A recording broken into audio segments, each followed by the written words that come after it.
Hey, everybody. Welcome back to the Average Overlanders. I'm Jared. And I'm Ben. And today we are joined by Rob from Adventure Rob, ADV Rob on the gram here.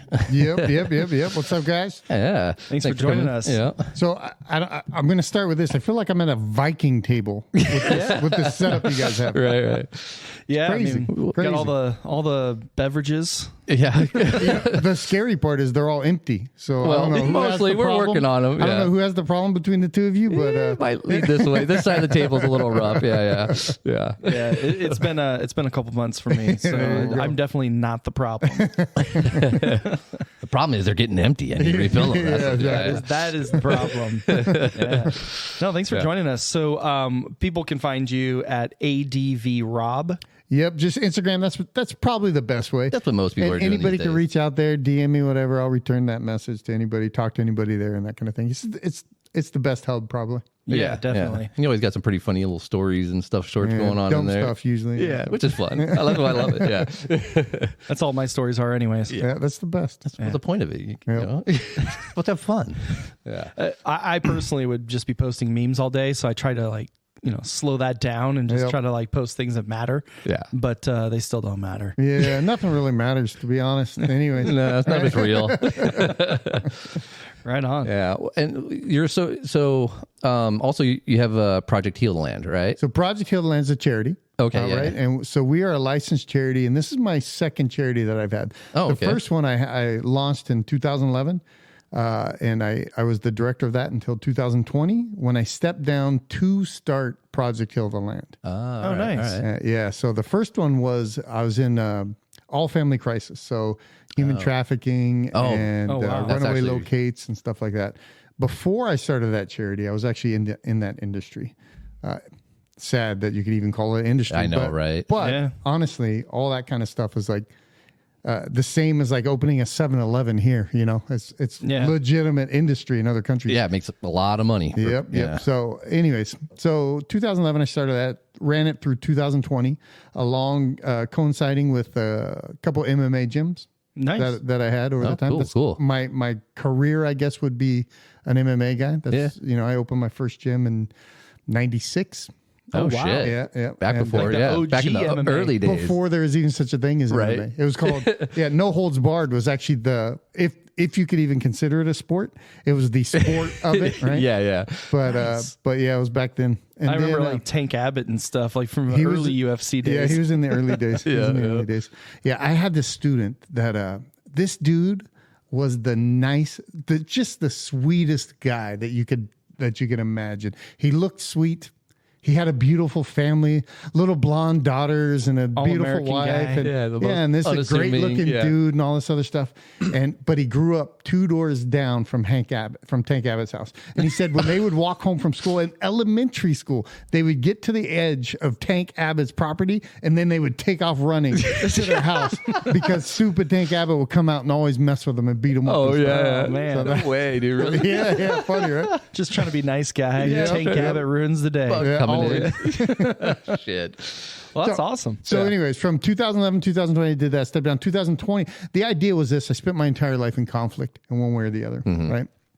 And I got one more good run in me, and I want to spend it in peace. And I want to spend it not just in peace for myself, but I want to spend it connecting people with peace. Connecting people with nature and the healing components of nature, right? Mm-hmm. And the way I share nature with people is through our service projects and the charity. Nice. Got it. Yeah. So that's kind of the loose motivation from my end. That's awesome. So how do people get involved in the charity? So you can reach out anytime, right? Anytime you could hit me up on that Instagram account that we talked about. You could email Rob at projecthealtheland.org. You can either of those would be fine. Our website, projecthealtheland.org. You could go on there and do the email thing from there. So any of the standard, just the contact. Any of the regular contact stuff. But sorry, go ahead. No, go on, hit it. I was just gonna say, so how do you what do you guys do exactly? Yeah, so kind of explain Project Heal the Land. So my premise is slightly to the left or right of what OHV guys mainly get stuck in with when it comes to contributing to nature, right? For whatever reason, environmental people hate off-roaders. Dude, Yeah, I just they read do. something about that today. Yeah. But just like hunters and just like fishermen and stuff like that, they are the largest conservationists in nature. Because we use it. Right. Yeah. They have to keep it going to have appreciate their it. hobby and everything else Right. going. So going into creating the thing, the charity, I spent a lot of time researching, a lot of time out with other charities, planting trees and all this other stuff. And the moment I mentioned Jeep, they were like turned off to me right away. Yeah. Not even knowing, right? They must have been Toyota bros. Right. Yeah, exactly. Yeah. So anyway, the idea is this. So I wanted to get the average. Watch this. All right. I like it I wanted already. to get the average overlander Yeah. out of doing a trash cleanup and into planting trees. Yeah. There's Yeah. more Into than just picking up collecting trash. seeds. Yeah, into restoration projects or building OHV staging areas. So that's really what we do. We do the cleanups as well because they have to be done. But the idea is this. The idea is if I have to chase people's behavior to change it, I will never change it. But if I can get in front of the pack here and I can create a community of people that are educated, that are now participating actively in the conservation, in the restoration, in the education side of the outdoor nature kind of.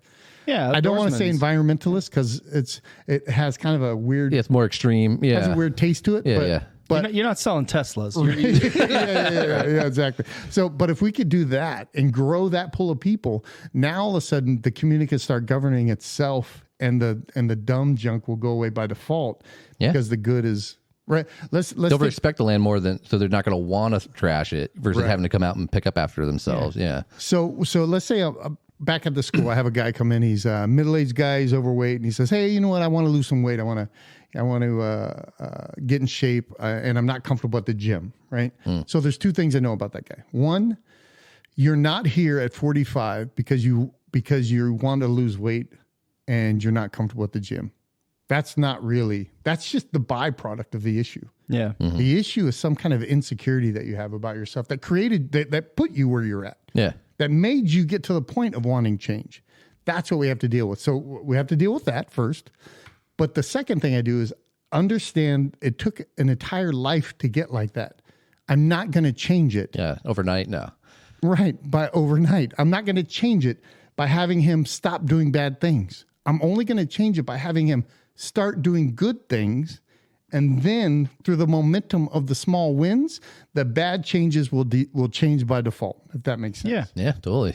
Yeah, no, definitely. I mean, like, it's kind of like, I can stop eating junk food, but that's not going to make me strong. You know, so let's say, You know what I mean? For example, if we're using a weight loss example, a guy will come in and say, "I want to lose weight. What should I do?" I'm saying, don't stop doing anything that you're doing right now. If it's not like life threatening, don't stop doing it. Keep eating your Oreos. I don't care. Yeah. But all I want you to do is I want you to add 2 liters of water a day. Can you do that? Yeah. Eat all the Oreos you want. Just add water. Yeah. For the next 2 weeks, I just want you adding water. We come to the next, okay, cool. Keep adding water. I just want you to keep eating Oreos. I don't care. Now I just want you to add 3 servings of greens a day, whether it be broccoli, whether it be whatever it is, just greens a day, 3 servings of it. So now all of a sudden the guy's added water, the guy's added greens, and his body is reacting differently. Yeah. And his cravings are reacting, right? So by default, the pendulum is starting to shift without him having to give up anything. Yeah. Little steps to, So now it's the same kind of thing. You're building good habits. So if I can get somebody plugged into nature and they love it and they get passionate about it, and we're doing good things like planting trees, not throwing your trash on the ground is an easy thing. That's an easy one. And by default, you will not do that. Yeah. If you appreciate all the nature and everything being out there, then you're not going to want to ruin it. Right. Exactly. Yeah. No, that makes sense. Smart So way that's of kind of the loose concept. going around it versus chasing it. Right. Yeah. I like it. Yeah. I mean, there's always going to be those people that throw away trash in nature. It's always going And to those be are the there. people who don't appreciate that. Just go out there real quick. Like when we ran into you when we were at Lytle Creek doing that. You know, that's like a big thing because like all the locals will come and just kind of dump their trash and they don't appreciate it as much. Yeah. Right. The local all the outdoor gun ranges. Yeah. They're like dump sites. They're known to be trash. Horrible. We have some good projects coming up. A lot of them get shut down because of that. Yeah. Well, we have some good things coming up about that. Hopefully. Oh, cool. Hopefully. It looks like it's going to work out just locally here in our area, our local San Bernardino area. That's how it starts. Thing. Right. You said you plant trees and stuff like that. Like I learned when I was with you, like that Lido Creek, when I was talking to the Forest Service and stuff, there's like way more science to it. Like they're explaining to like the whole seeds and stuff like crazy. That. I'm like, whoa, it blew my mind. So basically at some point, I'm going to give you the abbreviated version of the story. All right. At some point, some group went to a forest and they planted trees. And they went down to Home Depot and they got some soil and they got some seeds and they planted a bunch of trees and plants. Yeah, should be simple, right? And as they grow, they created something called death oak that killed off the entire forest because some of the chemical in that forest or in that soil that they planted wasn't supposed to be there. It didn't react well with the environment. Wasn't natural to that environment. Right. So what we do now, and this is very quickly becoming law actually, is seeds don't even touch the ground until they go back in as a plant. So we'll take these nets and we'll put them around the plants, and as they pop and everything disperses like in nature how it would, and they would land on the ground and grow, we collect all those seeds. Then they're grown in a greenhouse. Mm-hmm. Okay. And this greenhouse is like a clean room, like bleach your feet. Yeah, crazy suit up. The whole thing. And they go from seed to these little pods, we'll call them, and then little pods to bigger pods, and then bigger pods to even bigger pods, and then bigger pods into the ground from the same grid that we got the seeds from. Nice. Yeah, it's not just like Johnny Appleseed anymore, just out there throwing random seeds all over the place. There's like a huge science to it. Massive amount of testing that's done on the soil, the entire process from start to finish. It's crazy. It's crazy. It takes a lot. It's interesting. It's super interesting. It blew my mind how much he's like, we can't just come out here now and just throw around seeds. Yep. Like we have to like literally bring these certain seeds. We have to specifically, pick certain seeds and then bring them back to this greenhouse, grow them all. I'm like, whoa, There's also like invasive species too that like can travel with certain things. I know that in Arizona, because that's where I'm from, they had a big issue with like bark beetles. Yeah, I was supposed to say the bark beetle thing They was were like just a big killing deal. all the ponderosas, like everything. Where in Arizona are you from? Gilbert. Oh, cool. So East Valley, but we did a lot of the camping up on the rim. That's cool. That's cool. So out here we have that. What do they call it? It's like a mustard, some kind of that yellowy. And it covers the plant and it smothers it. So you know what happened? I know exactly what you're talking about. That came from the Dutch settlers. Really? They beautified the area by adding color. Yeah. Oh, geez. And it really took over. But it kills everything. And it kills everything in its path, and it's everywhere out here. I remember learning that as a kid in school, and like I was like mad at this plant now because it's like, but it's like it's like an invasive species. Basically, it grows up over all this shrub and it suffocates it in a sense. And it looks like a flower. It comes in like a beautiful yellow wildflower bright, kind of thing. Yeah. Like, oh, how pretty, but it's killing everything around it. Everything. Yeah, killing everything. Man, you can go down to Carlsbad and get your your colorful flower fields out there. Yeah. No, that's really awesome. I mean, people don't realize how much really goes into it, and knowledge and everything else. At the end of the day, that's all the geek stuff. Right? That's all the geek stuff. But what matters is that people experience nature. Mm-hmm. Yeah. What matters to me is that people are in creation and they have those moments of solitude that really allow them to connect, right? That really allow them to, even if it's for a brief moment, understand that we are a part of this ecosystem, not a consumer of this ecosystem. Understand that we fit in this big picture, and however important you may think you are when you're on this mountain, you're just part of it. Yeah. 100%. And it's a beautiful, peaceful experience.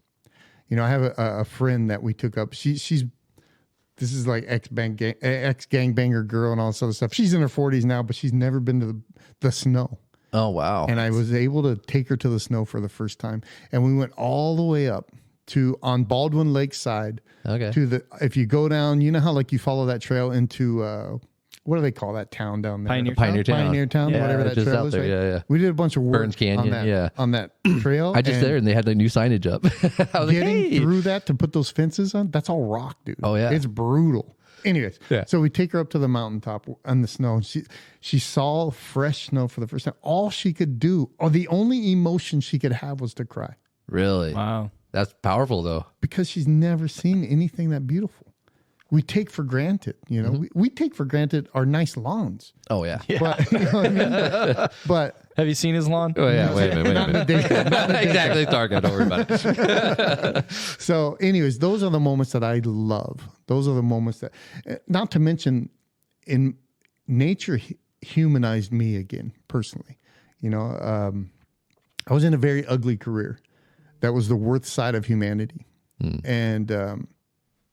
And when you have to live in that environment for any number of time, any period of time, it just takes away your humanity. Drains you. It has to take away your humanity, because there's no way a human being could do that to a kid, and there's no way the guy who's coming, the sheepdog that's coming after the wolf, there's no way he could do what he needed to do. Yeah. Unless if he dehumanized to an extent. You have to be in all aspects. Yeah. It's an ugly world. Yeah. So I get back from that, and at some point I'm just this empty jaded, shell. Everybody's shady. Yeah. Everybody's doing something. Yeah.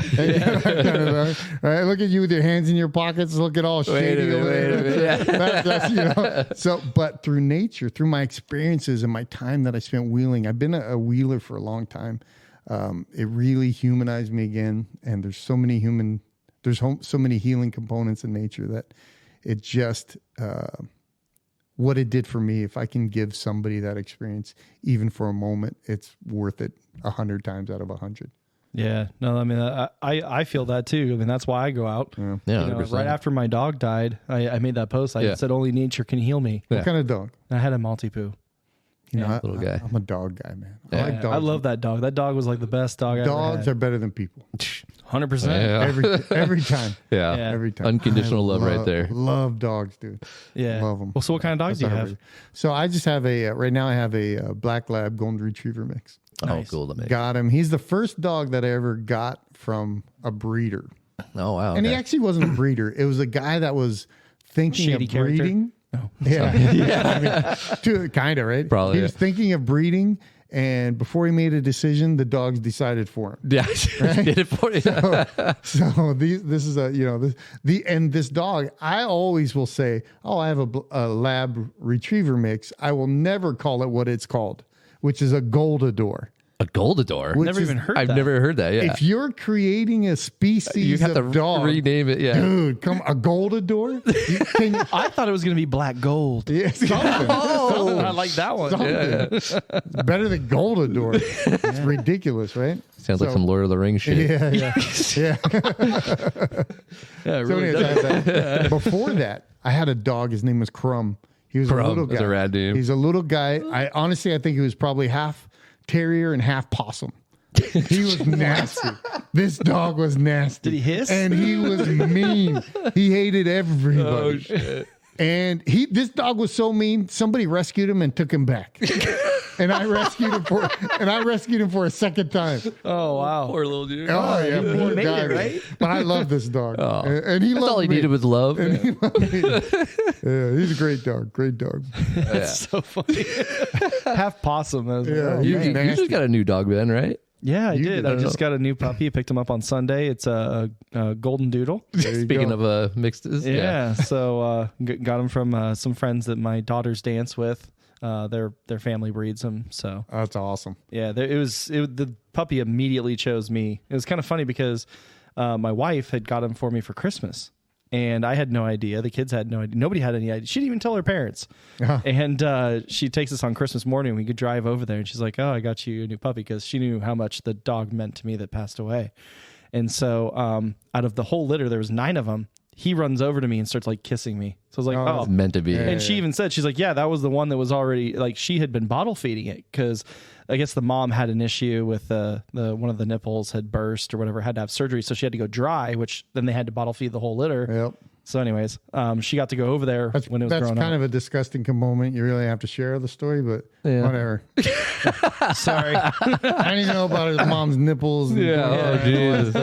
Traffic warning. No. The point is parental that, advisory. This podcast. Yeah, my wife got to bottle feed him before, during the weeks leading up to Christmas. So. Yeah. And those are like, they don't shed. They're It was just rad. Yeah, they have like hair versus fur. Yeah. He's so soft. Yeah. And they are wild. When I say wild, I mean fun. Like, let's go goof around for a long time. Yeah. Like, Always have energy. They're cool dogs. He's going to be fun. Cool dogs. Yeah, they're great dogs. Yeah. Great dogs. I got a friend that has one, and he had no idea what he's getting into. And he loves it, obviously, but they're fun dog. You got to have energy and time, and like I have that knucklehead you met earlier, and she's nonstop. She's like almost 5 now, and he still thinks she's like a puppy. Yeah, like get out of here. It's kind of interesting because like she came over here and I pet her or whatever, made the mistake of giving her attention, because then she like forces her attention on you. So. Don't make eye contact, shit. That's why I put my hand behind here, because I didn't want to pet her anymore. I was letting her know. Yeah, you're cut off. Yeah. You're cut off. And she left. Yeah, there you go. She'll come in, and if she doesn't get attention, she'll move on to the next. See where she can go. Yeah. There you go. Right on. Yeah. So you have Project Heal the Land that takes up most of your time. Is that pretty much your full-time job? That's my full-time gig. And actually, I hate to say this like this because what people think it is, but it's not that. Trust me, I'm just a dude that lives in a small middle class neighborhood and that kind of thing. But I retired, and this is my philanthropy. So this is what I do as that for full time kind of thing. That's cool. That's rad. And So I mean, I think more people need that. Being able to get out. Like same idea. Like I was always I grew up off-roading and doing all that kind of stuff, being outdoorsy and stuff, and then.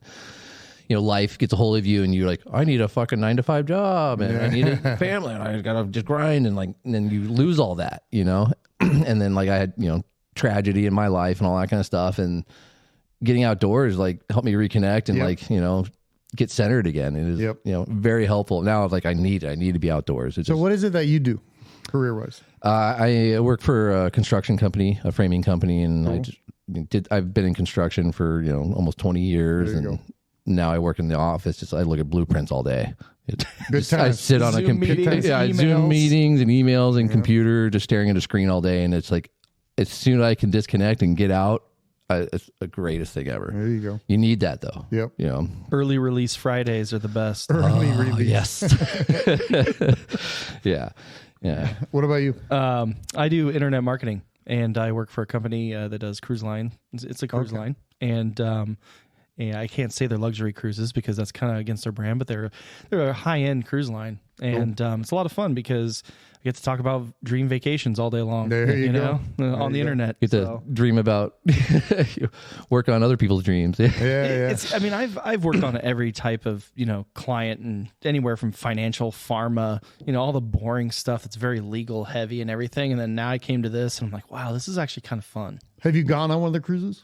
I get to after 6 months of being there.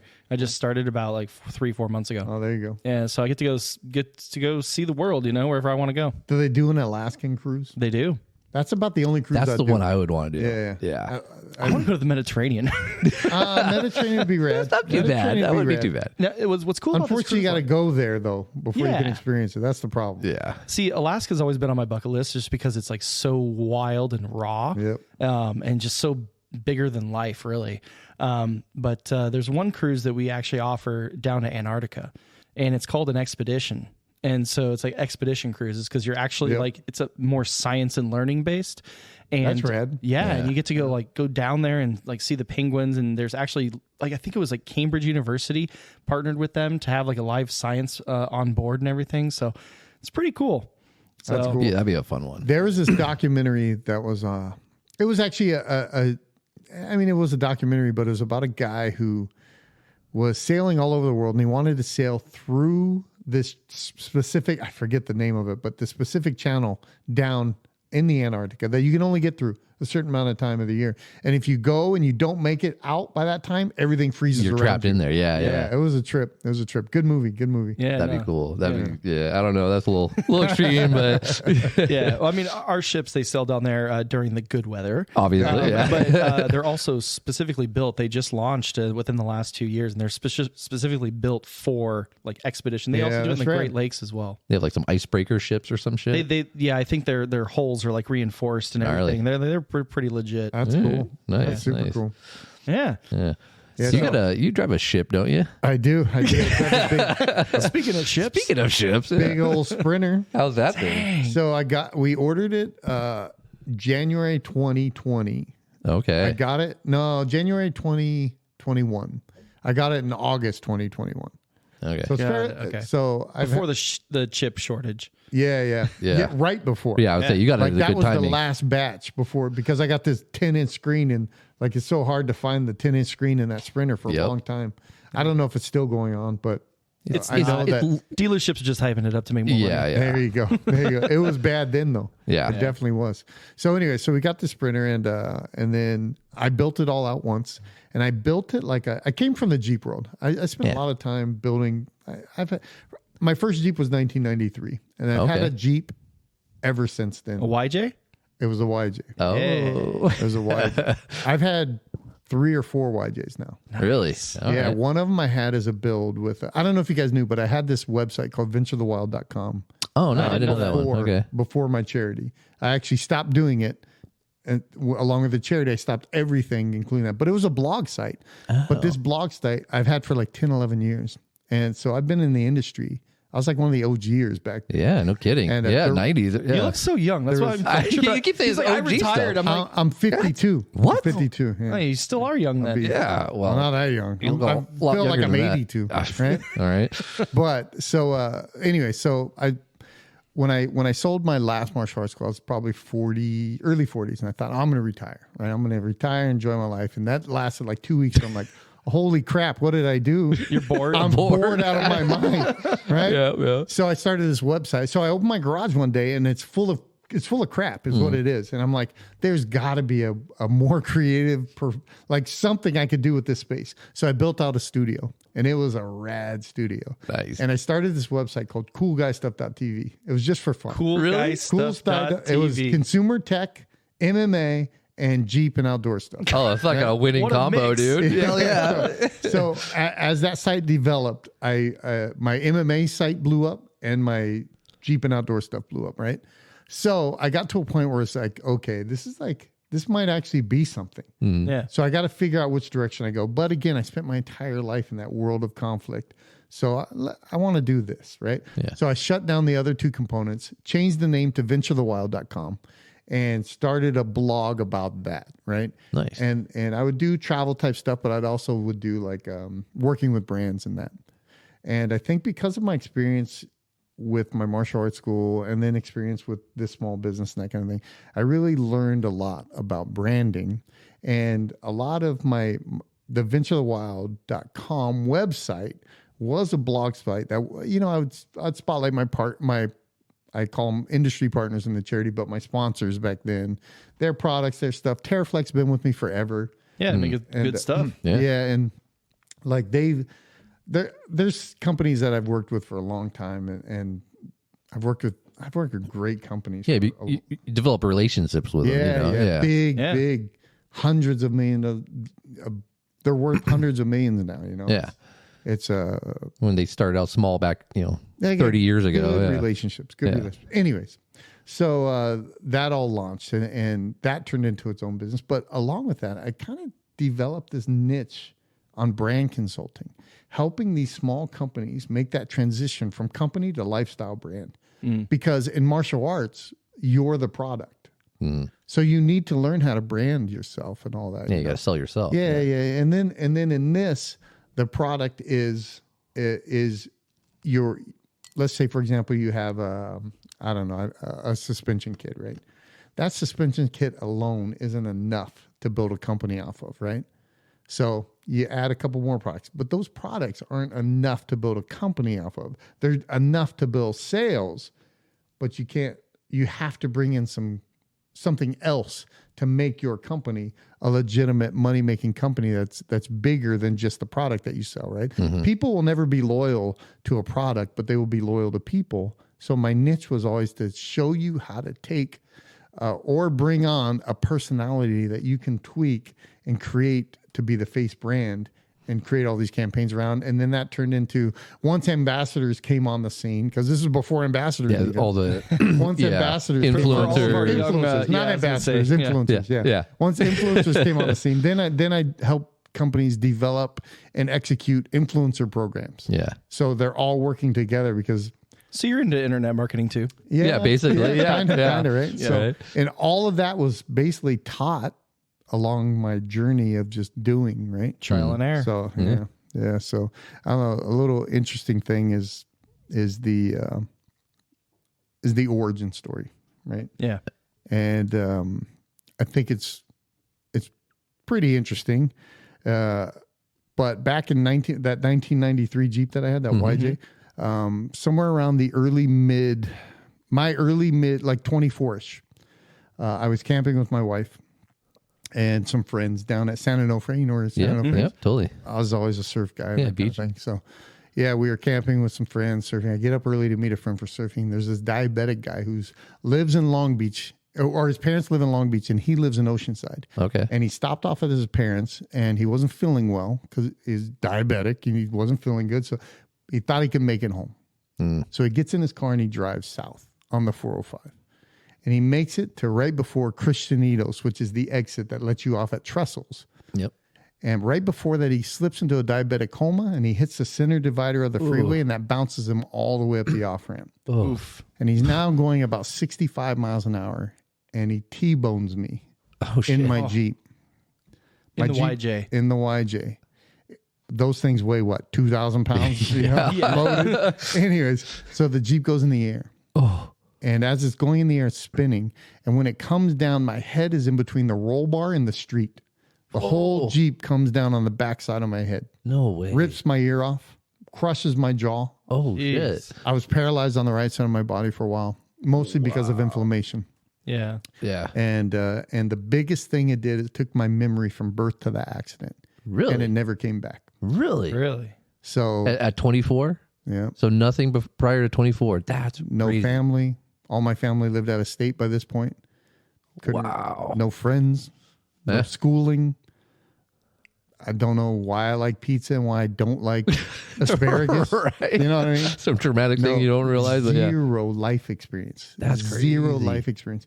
It's crazy to even wrap your head around because everything that identifies who you are today is attached to your life Yeah, experience. it's based off that. Yeah. Right? So I get to this point in life. The story's longer. I'll keep it brief. I'll share it with you sometime if you guys want it. Yeah. That's But I crazy. get to this point in life and I have to realize, am I going to sink or am I going to swim? Yeah. Am I going to be defined by my circumstances or am I going to define my circumstances? Right? Yeah. That's where I'm at. And I was healing at home. This is months and months after hospital and all this other stuff. Yeah. And I was healing at home. And I remember that this was like a light switch moment that changed everything in my life. Literally defined the way that I'm going to live life after this. I'm sitting on the couch and I'm watching TV and I want to change the channel. Much like the average lazy American male, I take the pillow from behind my head and I reach over to throw it on the remote and pull it Drag over me. it towards Little you. sticky hand thing. So I don't have to get up, right? Yeah. And I knock over my drink.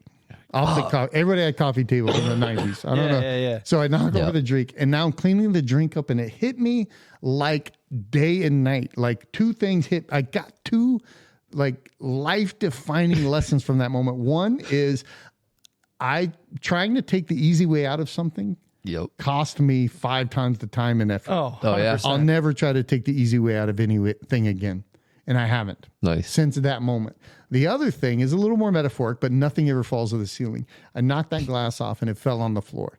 And that means when my scattered brain is telling me something else, when my reality is something different because of my brain injury, as long as I can study and understand universal truth enough and be disciplined in my behavior, I can choose to side with truth over my reality every time.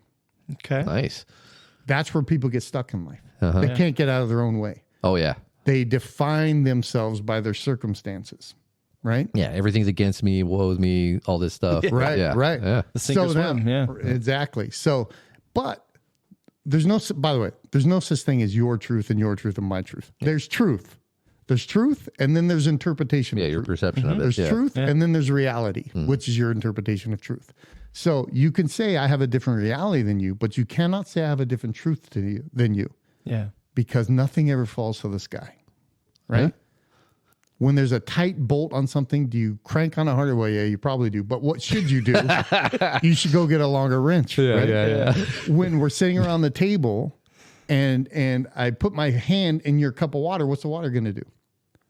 It's going to overflow. The universal law of displacement exists every time. When I drive my car into your swimming pool, what's the water going to do? The universal law of displacement. When I take you to the beach and we throw a penny into the ocean, what's the water going to do?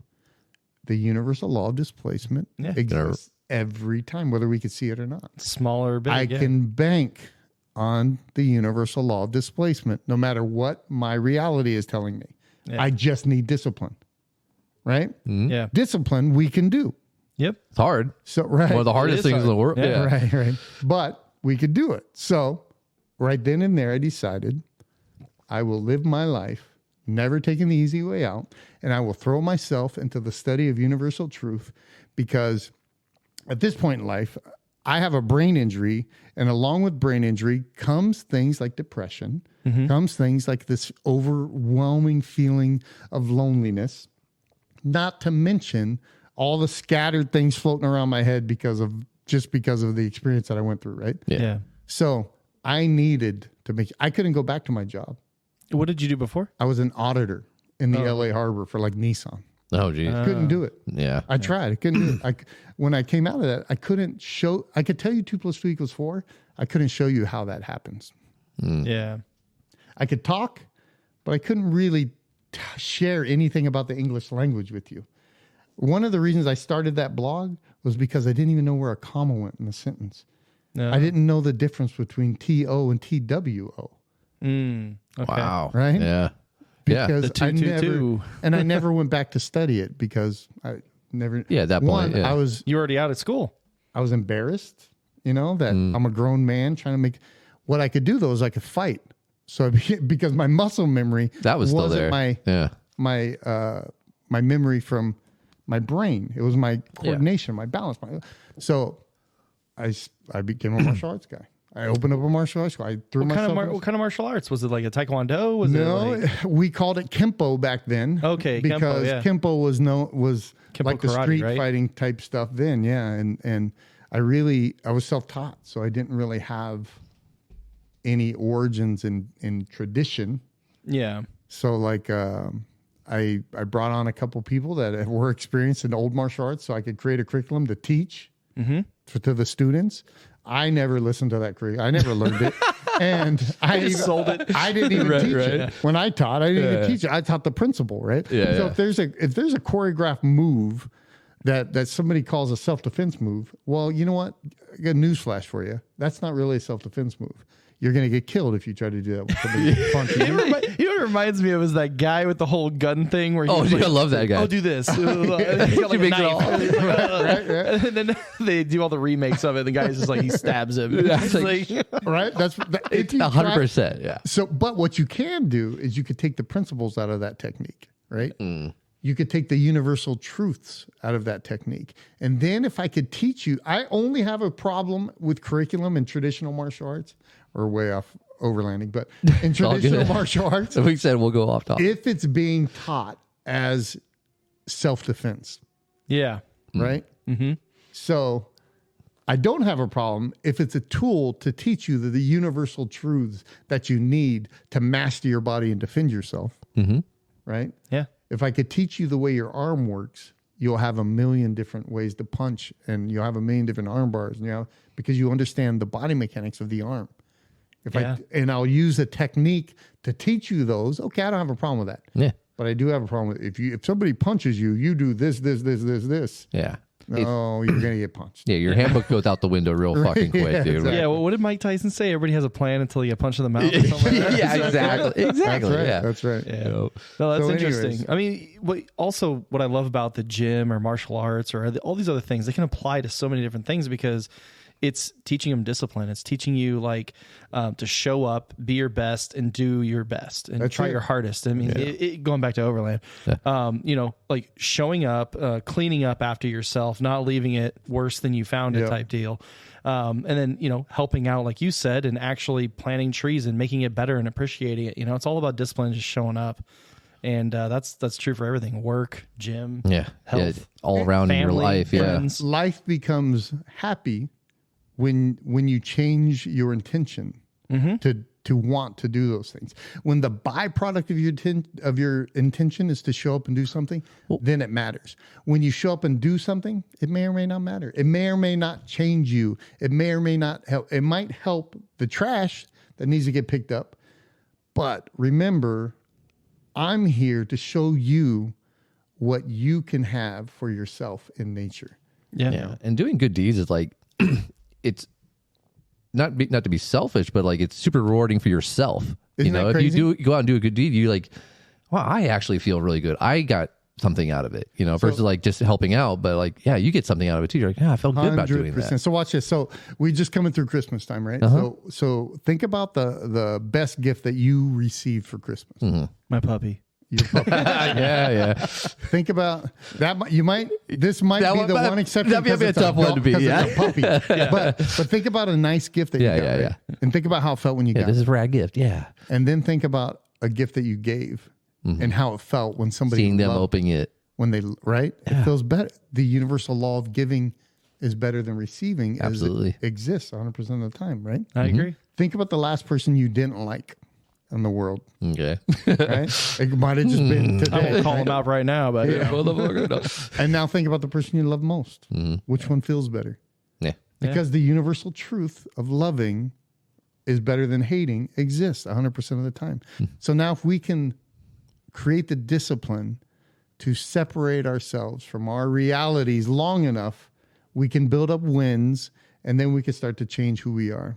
Right? that's awesome, man. Yeah. I kind of needed this podcast. I know. This tonight. is a good one. Shit. It's been a rough day.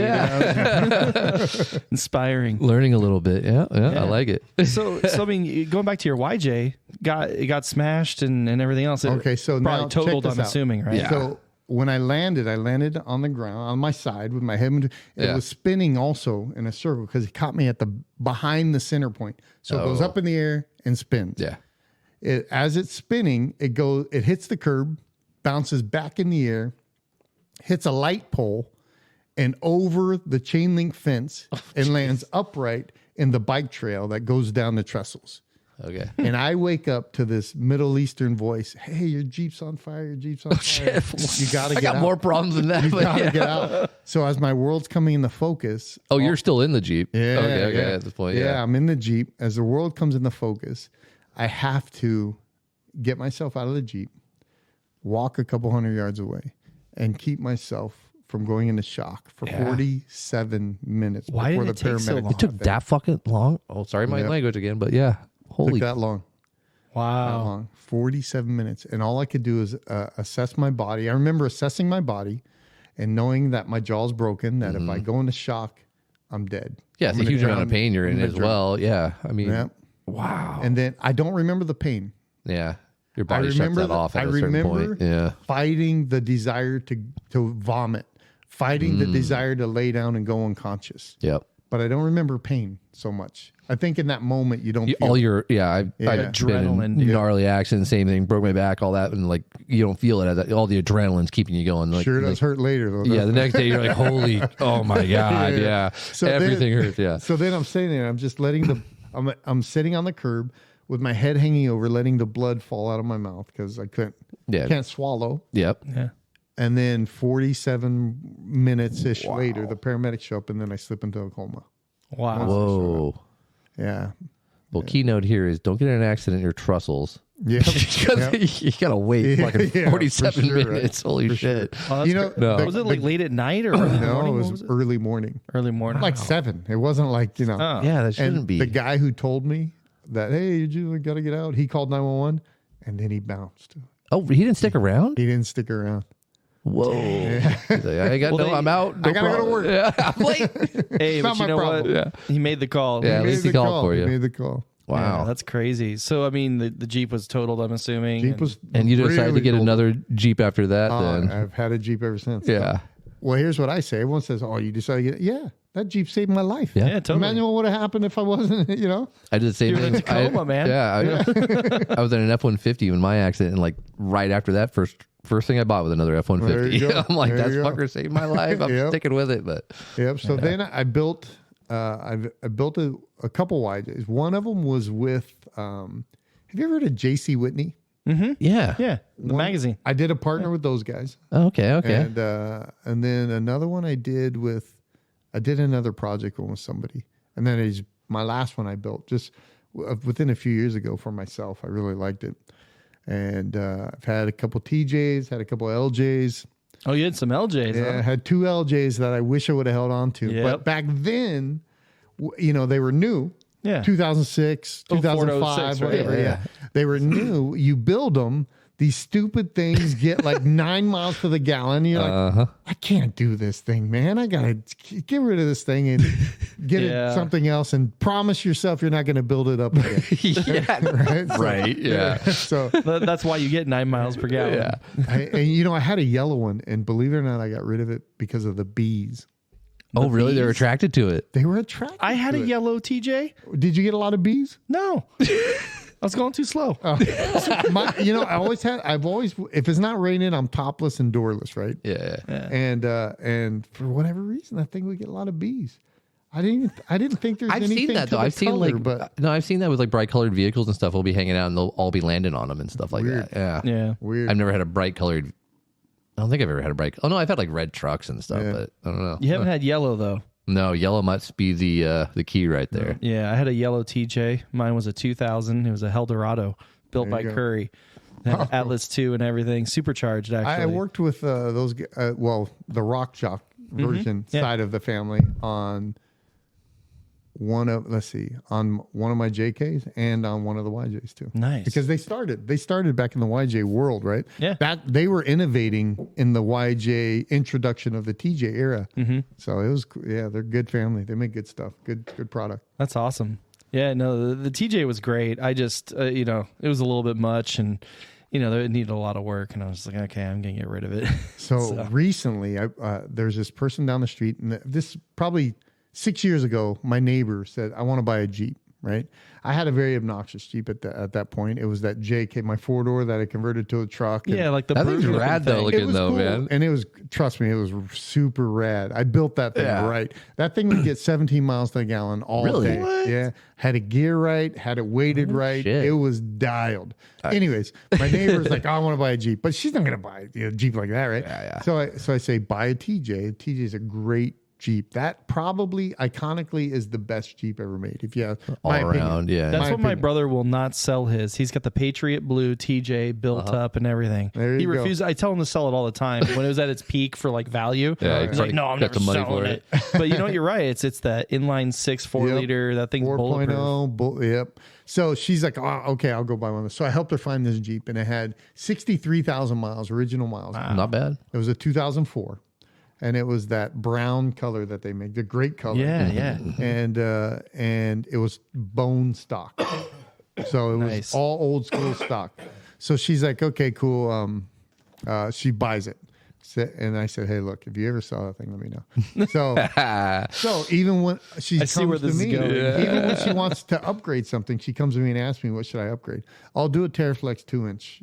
That's all you need. You don't need anything. don't go overboard. 33s, Never you'll going be on. fine. Yeah. KO2s, you're good, right? 32, you're money. Keep it simple. Yeah. So she kept it real simple, never saw the dirt, and then she went to sell it. And now it's 4 years later, and it doesn't have 63,000 miles. It has 68,000 miles on it. She only put 5,000 miles on it? Yep. And it's still never seen the dirt. So damn. I buy my wife bought it for me. And she said, "Oh, cool, I bought you this," and it was rad. Yeah. And then You're like, Ben's like, honey, are you listening? that first week, man, I took it all the way back to stock, Oh, really? and then I rebuilt it. Started fresh. Yeah, and I built it like I would build it back in 2004. Right. Right? I didn't build it like today. a period correct type deal. So I put a TerraFlex 3-inch lift on it with arms and everything. And I put a nice winch setup on it. And right now I'm running the 32s. I'll go up to 33s once these tires, I burn through them. But Yeah, wear them out first. yeah, they were new tires when I got them. So and it's just date code's it's sweet. still okay. Not rotted out. Yeah, if they sap for It's a friggin' sweet ride. In fact, if you look on my Instagram thing, there's some story stuff where I'm winching trees out of the trail. Yeah. That's the Jeep. Oh, all right. Yeah, and you used it. Yeah. Yeah, totally.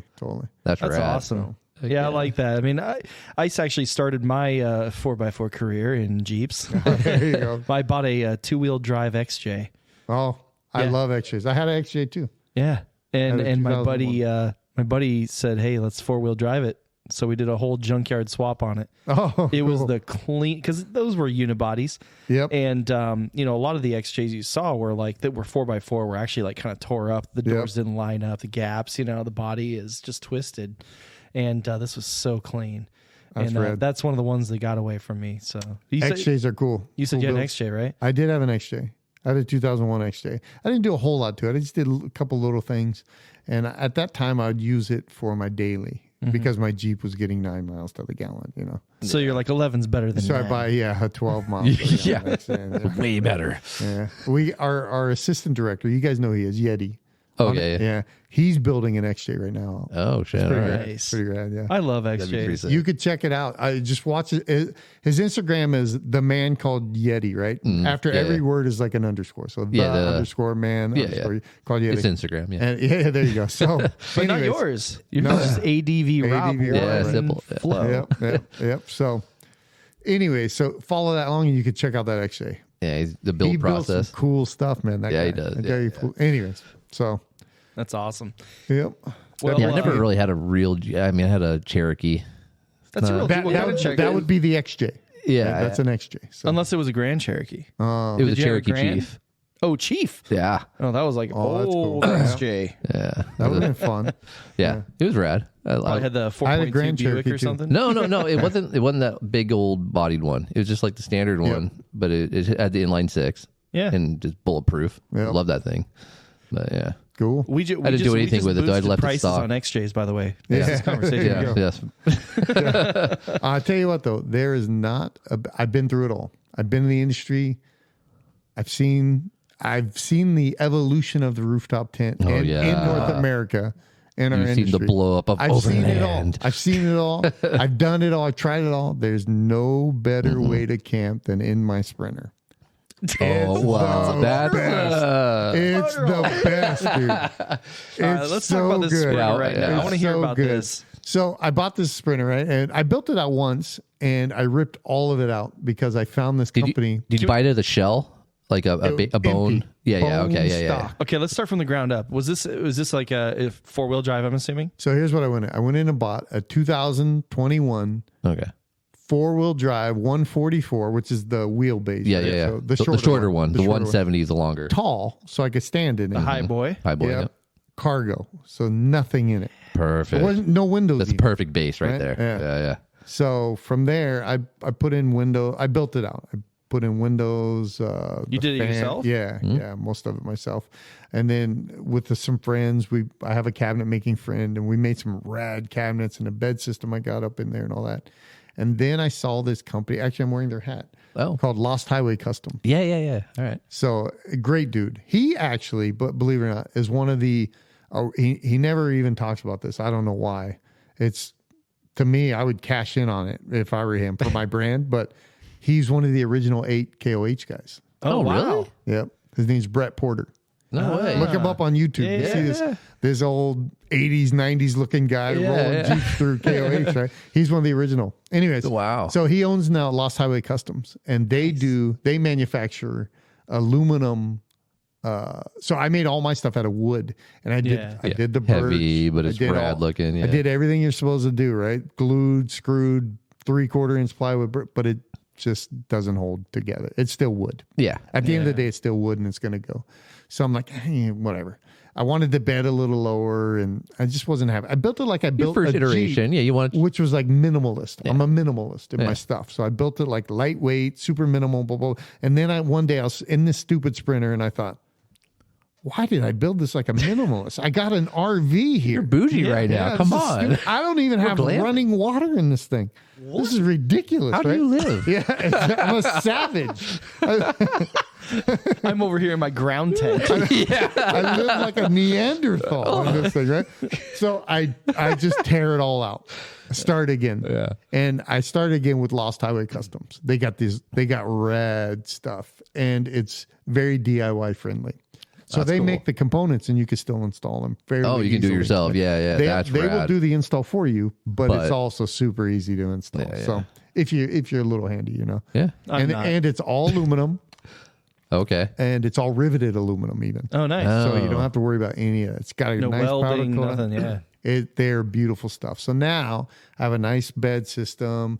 I run my power system. I use Goal Zero because I think I'm a more of a fan of that self-contained unit than I am all the components, built-in wiring in the walls of the van and all that crap. Yeah, all the So red if anything arc goes and everything like that. You gotta. It's cool. It'll just There's be nothing wrong easier with that. for you. But simplicity wise, yeah. I'd rather just pull it out and put another unit in there, right? Yeah. So, and as far as the price goes, it's cheaper to build like that. So, Yeah. Yeah, I so mean, it's- if you want something super custom, high end or whatever, we have a guy, Tony from Adventure Power Solutions, that does like a whole solar Yeah. I know setup and all Tony's that a cool dude. stuff. I know Yeah. Tony. Yeah. He does really cool stuff. But I mean, if you just want something simple, easy, Quick. straightforward. Tony is actually the guy that kind of pointed me in this direction. Oh, wow. He Okay. laid it. He laid it all out for me. He said, "This is what it would take if you wanted to do this, and this is the pros and the cons of it. And if you want something easy, you just do this kind of thing, right?" Yeah. So That's what I Tony, love about Tony. I mean, he's an honest Gives it to guy. you Like, he honest, could have yeah. made money by telling you another thing. But yeah.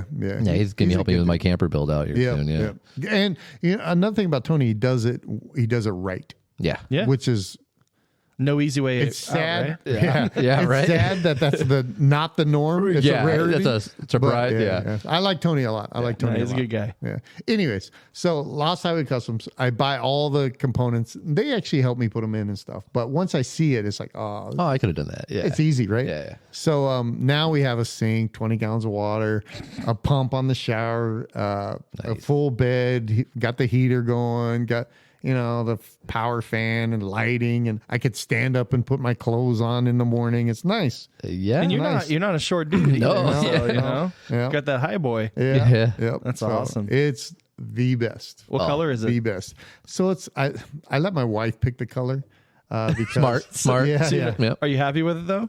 I am. No, it looks it's nice. Like that I like blue it. Gray. It's Yeah, that blue gray color. That Calvary now. blue Yeah. almost like the Tacomas Yeah, have. It's yeah, like I like yeah. that color actually. Also. It's beautiful. It's I was good looking on at that sprinters van. for a minute, and there's like a few colors they offer, and that was like one of the good It's ones. a great outdoor color. Exactly. Yeah. Everything I had up to this point is very tactical looking. Yeah.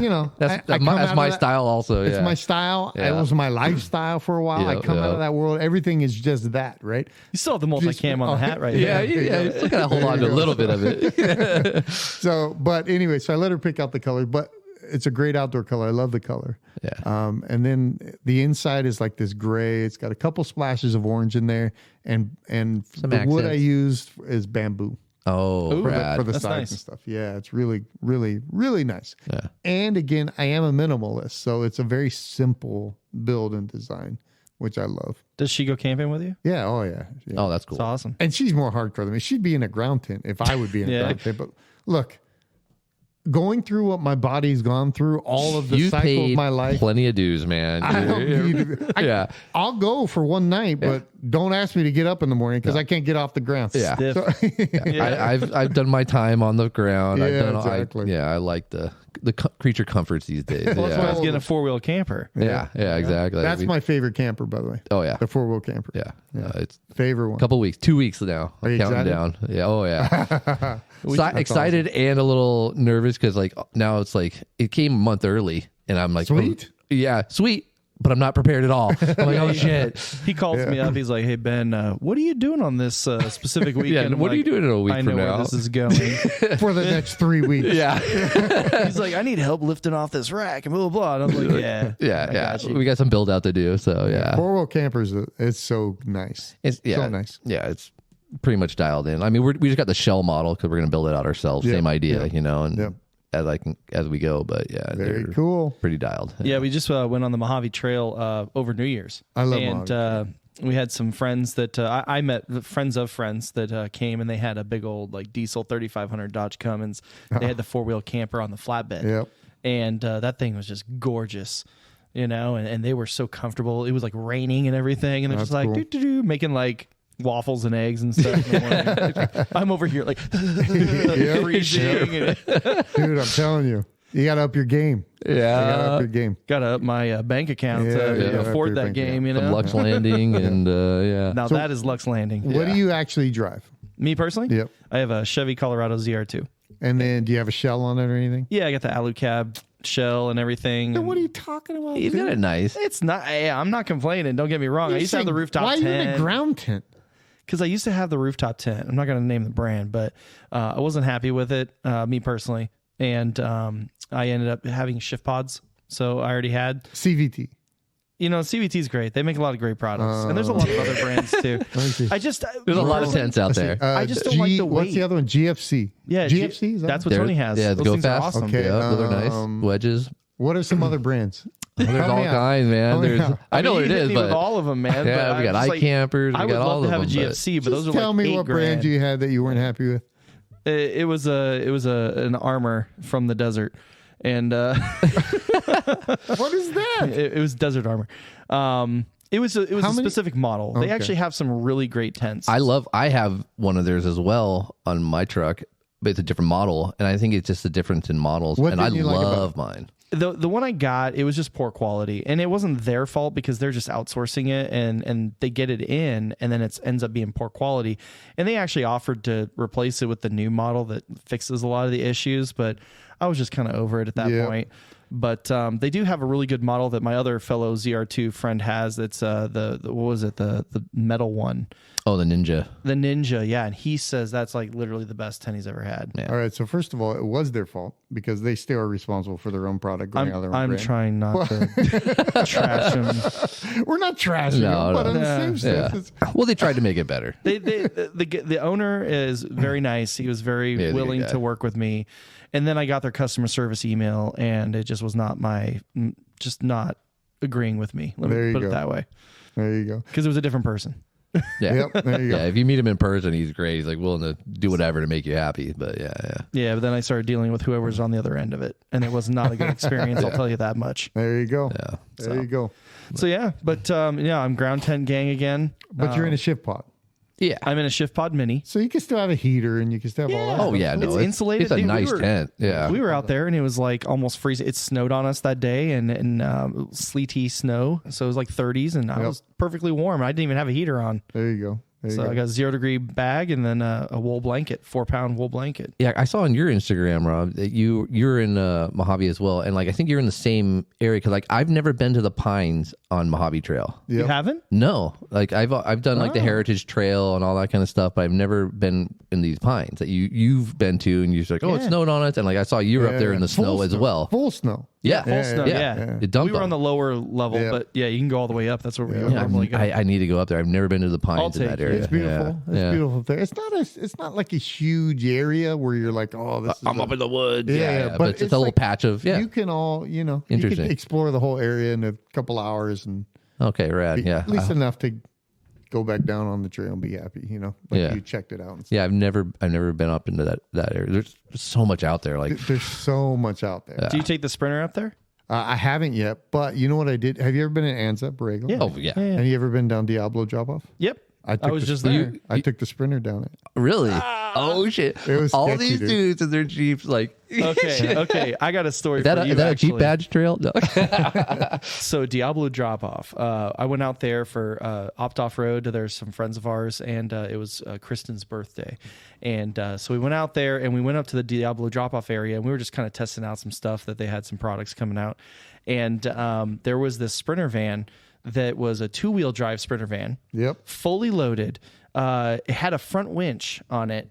And these guys were trying to go up Diablo drop off in a 2-wheel drive. Oh. And man, they made it. Really? But it took 2 Jeeps pulling it. Dragging it up. Dragging it up. It was like one Jeep, then another Jeep, and then the Sprinter van. And they just pulled it up because they were trying to go out that way to the highway, I guess. I live in the city called Lakewood.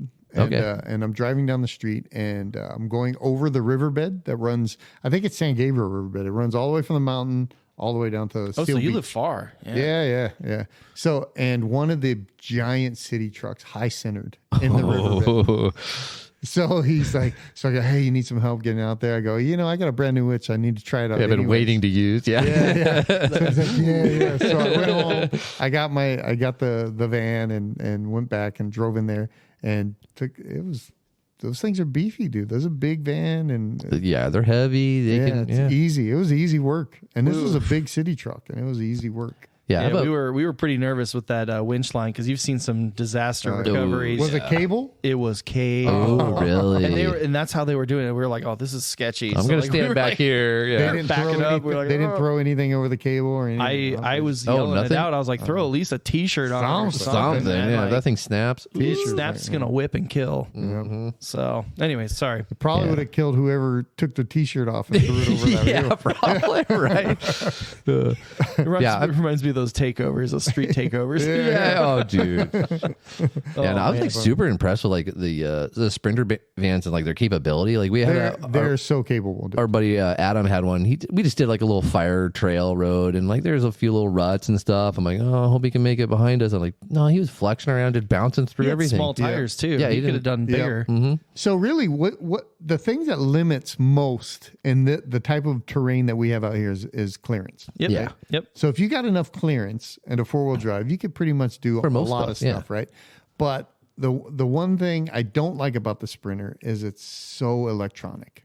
I come from Jeeps where it's like Manual. one step Yeah. above the Flintstone car, right? Yeah, basically. So- yeah. Sometimes it is pedaling with your feet Yeah. pushing it. Totally. So like when you're trying to like climb something and it sits there and you just see the computer do all the work, all you're supposed to do is keep your foot in it, let the computer figure it out and then go. I don't like that at all. He did say he had an issue with that. Like it kept like the computer kept telling it to do something, and he's like, "No, I don't remember what it was." But he's saying, "Yeah." Here's his pro tip you could tell him.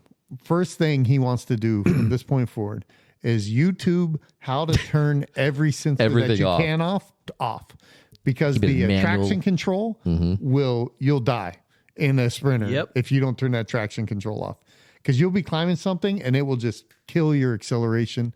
And Yeah. I did that to my ZR2 as well when I was trying to rooster tail around the thing. I forgot I had traction control on. Oh. And it's like, Yeah. Like, and I was nope, like, man, nope. if I needed it, I couldn't get out of it. so in the Sprinter, they're big vehicles, right? Yeah. So tell him, make sure he turns off his traction control. There's a YouTube video that will show, hey, look, I think it might be Al Vans. I don't know. Owl, yeah. But yeah. just check out the YouTube video and they will tell them, look up how to turn off traction control.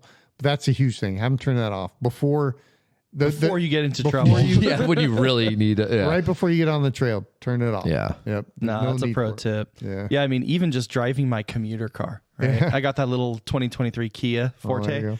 And that thing tries to like do the automatic braking on me and stuff. I'm like, dude, you're going hate to it. kill me. I'm trying to actually go around this thing. You're trying to slam on the brakes.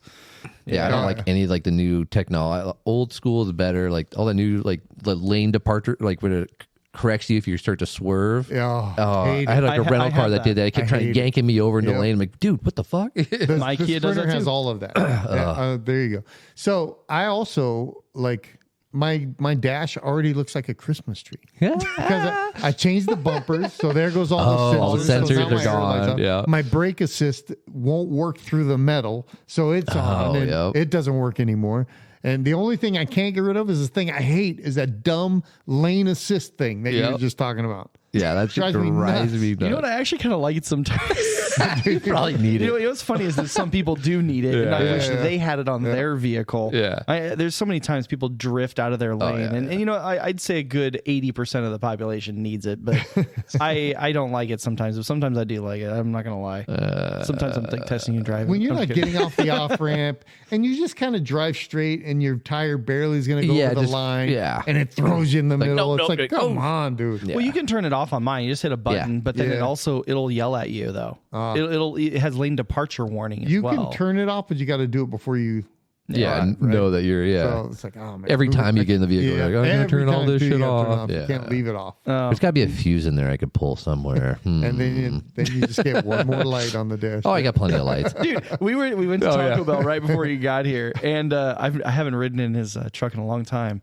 A couple weeks, right? Yeah. It's a long time. But anyways, his like whole thing like lit up and everything, but they don't just light up and stay on. They like blink and flash, and like I'm like, geez, dude. Yeah, it's funny. Like I was joking with him, like I bought a Tundra, a Toyota, because I have an old Land Rover, and I'm like, oh, I'll get a Toyota. That way I don't have all these freaking Christmas tree lights. I have more Christmas tree lights on my dash on my Tundra than I do my freaking Land Rover. What year's your Land Rover? 96. Yeah. Nice. OBD2. Yeah. Made it. So is that like the handmade bodies and stuff still, or is that in the 80s? No, that was the 80s. Yeah. I mean, it's all the all aluminum body and all that kind of stuff, but yeah. That's cool. Yeah. This thing's I'm a Land Rover it's fan. very analog. That's how I like my my Oh yeah. I mean, I grew up with my first car was a 65 Mustang, and like I could literally climb into the engine bay and work on it because there was so much room. It was like ridiculous. Try working on my Mini Cooper. Oh God, I can't even fit my hand in there. I had to have Jason, who has smaller hands than me, squeeze up in there. Yeah. We were out in Johnson Valley, and I had my Mini Cooper out there, and the serpentine belt just like flew out, died, and so we had to do it on the dry lake bed. And I literally couldn't get my hand in this thing in between, and so he had to do it. It was just there's no new cars nowadays. All the electronics, like I'm like trying to. I got one of the aux beam switch panel thingies, and I'm like going through, and I'm like, oh, there's so much electronics in here. It's crazy. I bought my trigger control unit like a year and a half ago. I haven't even installed it. No, that's the one that works. That's Bluetooth. Right? Yeah, that's why I got it. Yeah, it's gonna go on the Mini. The aux beam is Bluetooth now too, though. Nice. The offer, yeah. So I found factory switches and put them in the dash. Oh, in the actual spots where they go.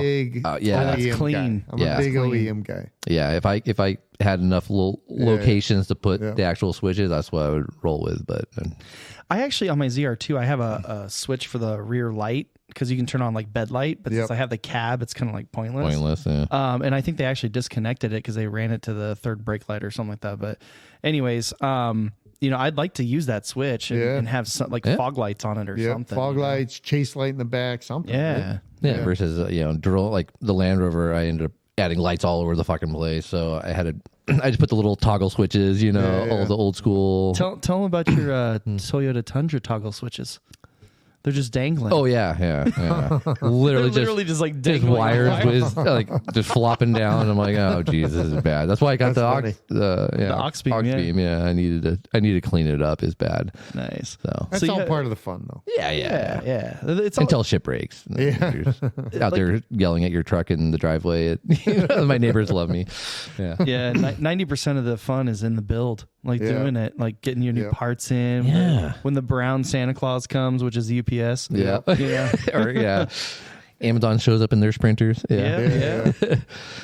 So you have the TJ now. I have a 2004 neighbor. TJ. Yeah. Mm-hmm. You have the 21 Sprinter. And then my wife drives our 2016 JK. Oh shit! Okay. All in the family. Really built. That's the pickup truck looking. No. That one I sold when I retired, right? So if I want to retire, I better make some money here. So I had to sell off some assets, some data from the website and all that kind of stuff. And that was enough. And then, but my wife, we have a pretty legit 2016 two-door. So it's just short body. Okay. Yeah. Nice. Nice. When you guys go out to she wheel that one, you guys go and take both vehicles? Usually we do because she likes to drive. Yeah. I couldn't be a passenger for any amount of time. Oh God, no, I can't do it. Oh yeah. Definitely not. No. I'd actually get like motion sickness, riding as passenger. She drives fine, but why would anybody want to be passenger? No, it's a horrible experience. right? With anybody driving, it's a horrible experience. Oh yeah, no, it's not, I don't know what I want to call it, like a control thing. I just like being in control. It just bounces me around like that. My neck is like really bad, like I have a real bad I can imagine. So that kills me. That's right. Yeah. The whole car land. Yeah. But it really kills me riding passenger. But my wife, let me tell you about my wife's driving. My wife. Let's hear it. Is she listening? Hold on. I don't know what happened. I don't know what happened to my wife, but in the last year, she became the worst backseat driver I've ever met in my life. You're always telling me how to drive, and I drive great, right? So stop. Yeah. Right? So stop. But it drives me nuts. Yeah. But she's the type of driver. She learned this from her grandmother is where she learned this. She will let's say you're coming up to a stop sign. Let's say you're in a residential. Let's say you're going less than the speed limit. You're going 20 and you're coming up to the stop sign. And there's 3 types of people. There's the people that prepare well and they start to slow down way early, and they kind of gradually come to a nice roll up to it. Yeah. There's people that just stop like they should stop, and then there's people like my wife who will go 20, then they will go 20 miles an hour until they're 5 feet from the stop sign, and then hit the brake hard. My neighbor does that. My neighbor does that. He talks about it all the time. He's like, I go through brakes and tires like no other. And then if she's driving passenger, I will be like, get on the freeway in the carpool lane, and over there will be somebody that comes over fast and 3 lanes over, and she's putting her hands on the door panel on the dash. Drives me nuts. That's why they have that on the JK. That's why they have that handle. Yeah, right in the front of the dash. Your ship bar. You know what? She has to go in the back of the van sometimes. She can't handle it. I can't handle it. You know what's funny is you say your wife's the worst backseat driver, but I think my wife would beg to differ. She thinks I'm the worst backseat driver. Oh yeah, you're probably very judgmental. Oh, totally. I'm always like, don't be in this lane. You're following too close. Get back. Left over. That's a big truck. I have all these rules in my head for myself that I try to teach her, but she just really doesn't care. She could care less. Yeah. Oh yeah. There's a reason why her van has 5,000 door dings on it. It looks like fucked up. Looks like it went through Armageddon. I don't have anything on mine. The thing about language, communication is it's about 10% actual language, right? Yeah. 90% body mechanics, facial expressions, movements. Yeah. My wife is a backseat driver with a 90%. All right. It's almost almost passive aggressive. You could see in the corner of your eye. Yeah. Look, if I'm driving down the freeway and nothing is going wrong, and you go like this, and flinch your arm on the dash, Like, what did I miss? Yeah, that makes me more angry than you trying to say something about, hey, watch out for that car, or you'll be on your phone. And all of a sudden look up and think all of a sudden I was on my phone too, so I don't see what's in front of me. I'm driving. I know it's there. Right. You were the reality. You were the one looking on your phone, not me. I'm good. Just stop. It's crazy. It's crazy. I am pretty bad. My wife's a trooper for, let me ride passenger. She hates picking me up from the mechanic because like my Mini Cooper's always there. Yeah, always a mechanic. Yeah. She always has to pick me up, and she's like, "Nope, you're driving." I was like, "Oh, okay." That's funny. That's funny. I always say, look, if I got to go with someone, my wife, I'll just rather have you drive. Yeah, it's very rare that I'll relinquish. Yeah, I'll drive. Fuck it. Yeah. So what's your next big trip? What do you got coming up? So this is my year of solidifying the charity. So I am doing every small event that I can find. I'm doing like at the end of the month. There's this event in Lake Forest. Okay, that's the one Orange County, right? Oh no, it's a different one. It's at Detail Garage. Yeah. So Detail Garage in Lake Forest is doing an event. So we'll be there as one of the, and they'll do like some, if you look at my van, it's already destroyed the paint, right? Because being on trails and stuff. Oh yeah. So you're going to show that you can get some of the scratches off of that and stuff, right? Without using. Smart. Yeah. So anyways, I'll be there next month. 511's launching their Southern California kind of headquarters store, which is off of the 405 in Harbor. Oh wow! So you're out in Manhattan Beach area. Yeah, I actually do a lot. Inglewood. I do a lot with 511. That's actually kind of by Orange County. Off the 405 in Harbor. 405. Oh, I was thinking about the other one up Harbor in Manhattan City, like the harbor, like the city. They just opened a store a couple of months ago, I think, too. Yep. They have one in Riverside too. I don't know if it's still there. Yeah, they up on have 91. actually, I think, over 100 stores nationwide. Really? Yeah, they got a lot of stores, dude. They got a lot. They're like a $300 million corporation. Oh yeah, they're huge. They're not some little thing. Right? Yeah. So anyway, we'll be there. We'll be one of the sponsor vehicles there, and then as far as I go up, honestly, I go up the mountain probably as much as I can, almost every week usually. And nice. We do a lot of that fencing and all that kind of stuff gets done during the weeks, right? Yeah, nobody. Trail. Yeah. So it's almost like we set the foundation up so we can have events for people to come up and volunteer and do that stuff, right? Yeah. So that's kind of how we do it. I don't have a huge thing on the books yet for volunteers to come up and do anything. I kind of let weather dictate that a little bit this time of year. Yeah, it's rough right now. We've been getting a lot of rain. As we come out, we'll do it. But normally we're all up in that San Bernardino mountain area, that Big Bear area, which that's kind of our main thing. We're branching off to do some stuff with the ocean stuff this year. Oh, right on. Good. Oh, Yeah, it's cool. And so everything's good. As far as trips go, honestly, I really, my whole life, I've lived life like this. I don't really keep a calendar. I don't really. Yeah. Keep it spontaneous. I don't even know what day it is half the time. I don't, I don't care. I just, hey, you want to go? Sure. Yeah. That kind of thing. Yeah, that's cool. That's a great way to live it too. My wife is super organized and super Somebody's got to be. Stuff. So, hey, look, do me a favor. Let me know when I got to do something. Yeah. That's kind of the deal. That's kind of my situation. I'm always like, hey, Jess, can you check the calendar and see if I'm busy in like 3 weeks from now? Because I have no idea what I'm doing. I always ask 3 hours from now. Yeah. Well, you knew you had to be here. You made it. Yeah. I made it. So no, that's awesome. Yeah, okay, so you got some events you're going to be at coming up. Cool local events just for fun. And then that's a good way to like meet, like, obviously get people interested like locally and stuff. Grassroots, like that. right? Exactly. It's people matter to me, right? Yeah. And so when it comes to building stuff like this, it's the relationships matter. Yeah. And I really, again, because my bigger purpose is to introduce people into nature, it's very relational for me. So no, that's awesome. No, I mean that's something that I think more people should do. Yeah, it's cool. Right on. Yeah. Well, no, I mean that's awesome. So they can find out where you're going to be. You'll probably post it on Instagram at ADVRob. ADVRob on Instagram, projecthealtheland.org. We just rebuilt the website, so it's not quite done yet, but it's up there. It's up there for most stuff. But that will actually become a more engaging website with blog posts and stuff like that. So I created this idea where I'll have charity partners, industry partners. Right. And those industry partners will get the same type of spotlight and branding stuff that I did for Venture the Wild, but it will just be specific to my charity partners.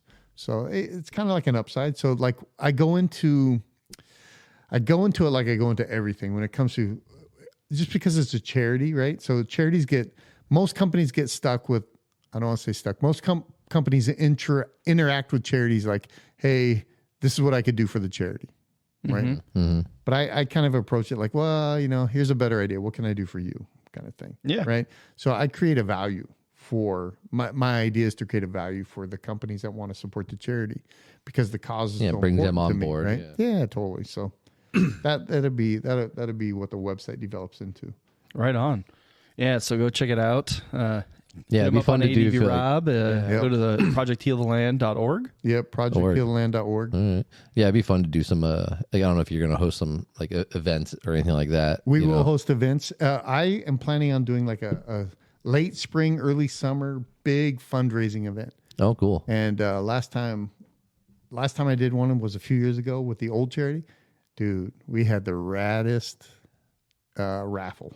Oh, nice. I mean, like companies, some of my sponsors would donate 5 wheels, like sets of wheels, and suspension kits. And that's awesome.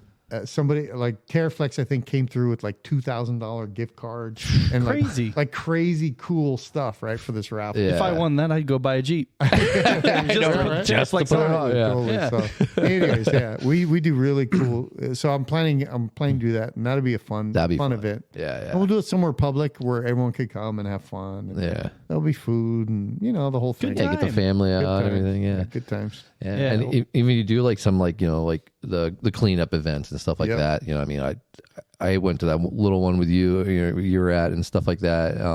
And we will definitely do more. Yeah, I had a blast just doing that. Like we weren't running trails in our we did a little bit of that. Like we did camp out the night before, but like I was surprised. Like I had so much fun. Like just digging holes, moving rocks and stuff like that. But it was a lot of fun. My daughter was out there; she was painting signs. Like it was cool. It was rewarding. I felt like afterward, like the next day, like man, I felt good doing that. Like I felt like I gave something back. And how great was it to give your daughter that experience? Oh yeah, right. Yeah. So it's really cool stuff. Cool stuff. Yeah. Giving back like that is really, it's giving, but you're receiving a whole lot. And we and get so much from like the trails and the the outdoor areas, wherever it may be, if it's BLM or if it's national forest or any of that, like all these, we get so much from it. Like, why not give a little bit back to it? You know what I mean? Sure, sure. We have to, because ultimately at the end of the day, even with the grant system of California, it's funded something like $5 or $6 million less than it was last year for the OHV department. So we really rely on volunteers and the public to be involved in that. So I heard this thing like Corvo was posting. They're trying to link Yosemite and Sequoia Kings Canyon, and they're going to try and make it into like one big national park, but they're going to exclude OHV vehicles. Wow. There's this like whole area in between, like they're going to call it the Range of Light National Monument, but it's the whole forest area between those 2 points, and they're going to incorporate it into a national forest, and then exclude the all off-road vehicles. And we're the ones who go out, well, not all, primarily, but we go out and use those areas, and we appreciate those. So one thing they're trying to take it away. Corva is great at the legal fight of of this whole thing, right? Yeah, going. But to court. why are they trying to do that? Do you think? Because people are ruining it, right?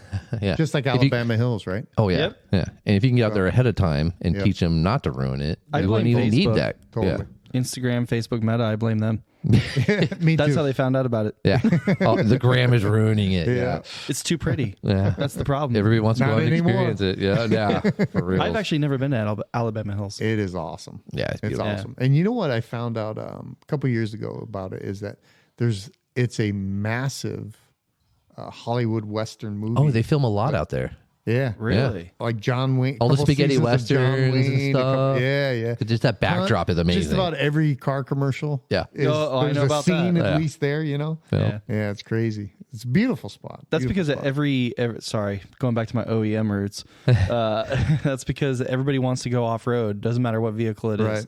That's what was very popular from like 2015 until I left in 2021. Oh, I still see it. Every car commercial now. Like we were watching the other day.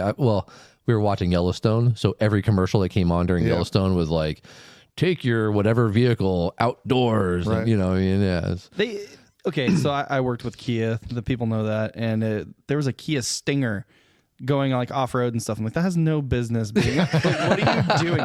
Your target audience is definitely like the Grand Tour, not off-road. Like, anyway. So you know who did that better than anybody was Jeep, right? Mm-hmm. Oh, yeah. So what Jeep did was Jeep branded adventure. Yeah. They didn't brand the Wrangler. They branded adventure. So now, and what do you need to get to adventure? Yeah. So now I could be like, let's say I go to the grocery store and I park my 2004 JK that isn't anything crazy, cool, but not crazy, in a parking stall next to a Ferrari that's owned by a doctor. When the doctor comes out, he's like, man, that's a cool Jeep. Why? Because what he sees when he sees Jeep is freedom. What he sees when he sees Jeep is adventure. What he sees when he sees Jeep is something that is different than the lifestyle that he has to live now, right? Yeah. And Jeep, they did a great job branding. That's that lifestyle you're talking about. Lifestyle marketing. Totally. Yeah. They did great at it. That's what we did. That's what we tried so hard at Kia. We tried to I was part of that whole rebranding exercise, and we turned it into more of a lifestyle type of thing. But their target audience is a little bit different based on their vehicles. But yeah, I mean, Jeep did an amazing job. Yeah. I had a guy in a gas station had the Land Rover, and he was in a Lambo, and he's like, "Oh man, that thing's sick. Yeah. Nice ride." I'm like, I tried to get him to trade me, but he just wasn't about it. I don't know why. You probably both had the same amount of Christmas tree lights on. Yeah, right. It's just an Audi, and it's just a Volkswagen at the end of the day. That Lambo. Yeah. If somebody drives in a Bugatti, you're like, "Nice Volkswagen." Exactly. Son of a bitch. I still remember I was at a car show, and this guy had this Lotus Evora. I go, "Oh, nice Camry." Oh, He was like, "What?" He was so mad. Right. That's funny. I'm kind of a jerk. Yeah. I was friendly with him afterwards. Yeah. I was like, I'm just kidding. This is a beautiful car. I get feel like, oh, that's a rad Jeep. I'm like, son of a bitch. Yeah. Not a Jeep, you peasant. I mean, no. It's the British Jeep. Yeah. Oh, That's awesome. Well, cool. You want to get some plugs? yeah. You got any? Yeah, before let me just say one more thing about the charity. We please. are like right around $6,000 shy of our entire 2023 general projects budget. Oh wow. Okay. So we can if we raise $6 more grand, we're funded through the entire year. That's not bad. So it's still January. So it's great what we've done. But we do need a little bit more. So if anybody, is looking for a cause to donate to, our charity to donate to, please, by all means, do your homework. Make sure we're legit. And then if that's something you want, it 503C? 501c3. That's what it is. And I can maybe I checked that out today on your website, and the link doesn't work. To what? Off your Instagram, you have a link to. Oh, because that's good. Because I just want to let you know. New site. Because I built the new site and I didn't change my link to the Instagram. Yeah, so check. The URL matters. Yeah. Good looking error 404. So change it. It's funny. I almost was like, Jared, come on now. You and technology. Me and technology is not the best. He'll call me. I'm like, did you restart your computer, Jared? Is it plugged in? Shit. Hit the power button. Yeah. Oh, that's good. But that's a good heads up. Yeah. So anyways, if anybody is looking for somewhere to put some money to go back towards the environment and stuff. Hey, check us out. It's tax season. Check us out. Is it a write-off? Right now is when you learn. We missed it. So now the write-offs for next year. Next year. Yeah, that's what I was going to say. That's what I mean. Right now, it's always when you do your taxes, you're like, oh, shit. I should have written this off. 100%. 100%. Yeah. This would be a good one for next year. So, so definitely. $6,000 is very small, but we run lean, right? We don't pack it with salaries and bureaucracy and any of that stuff.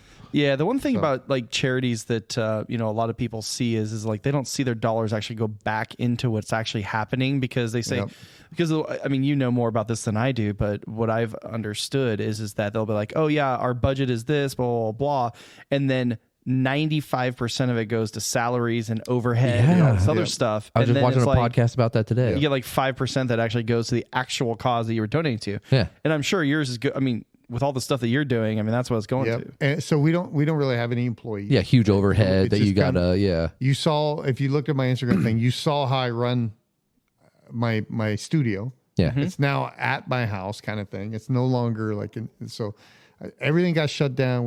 We streamlined everything for this. Keep it small and simple. And there's a amount threshold when it comes to charity. So like, if you can make under this amount as a charity, and you could postcard do your taxes.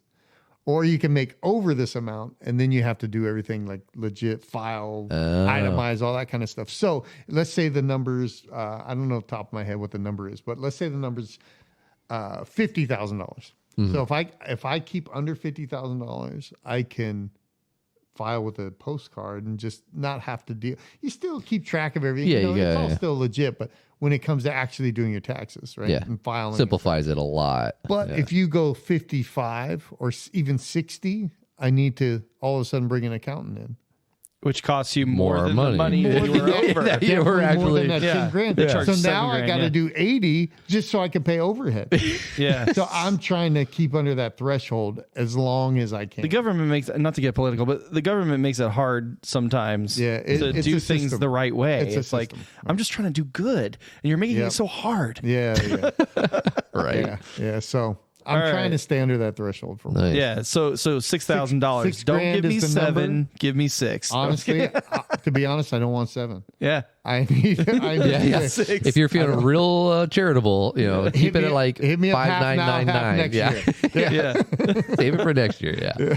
So that is a need that the charity has, though. So No, yeah, definitely That's awesome. good So cause. businesses and individuals can donate. Absolutely. That's awesome. Yeah. Nice. And if a business is interested in charity partner, there's a lot of upside. Yeah, a lot of partnerships available. Yeah, and there's stuff a like lot that of upside to work together. Cool. Awesome.